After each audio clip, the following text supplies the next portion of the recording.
It makes sense because they use more expensive basketballs, buy more expensive basketballs, that they want to maintain the life of their ball for as long as possible. But this is an outdoor recreational channel. And to be, straight up with you guys, I don't really endorse the need or the fixation with trying to keep your outdoor basketballs new and fresh for that long. But I don't blame you if you do want to, if you really love a certain basketball and you want to preserve it for as long as possible. I don't blame you.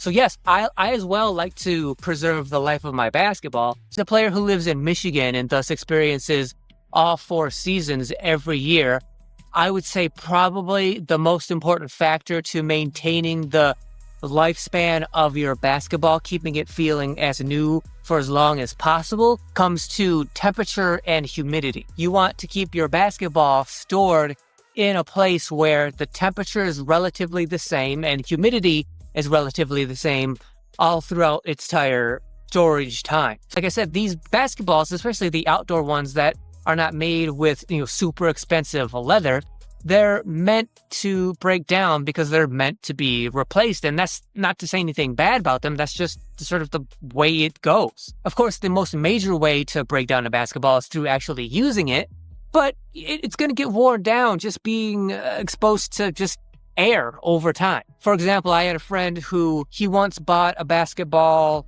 at the end of a season. So this is Michigan. Outdoor basketball season is from about March, April, mostly May to mostly September. He bought his basketball in the end of September, only used it for a couple weeks, and then it went into storage for the winter here in Michigan.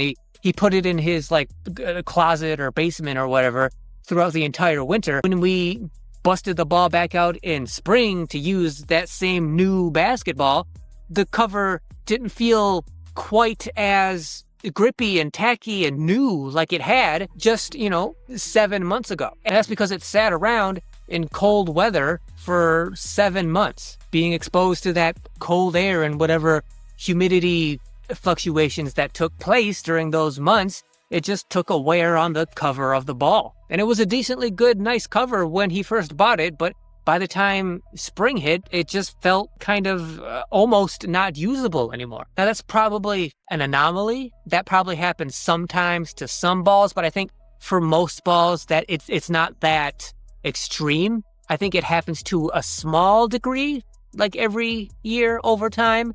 But for that ball, it was definitely a huge example of how weather and humidity changes can affect the covering of your basketball. So when you do store your basketball, do the best you can to keep it in an area where the temperature is relatively the same, the humidity is relatively the same. Also, be careful about the temperature, be careful about the humidity, and, keep your ball close on hand so you can also monitor it when it's, instead of putting it into storage, you're at least still getting use out of it and still sort of having it in your hands on a regular basis. What do you do to keep your ball, as clean and as pristine and good condition for as long as possible?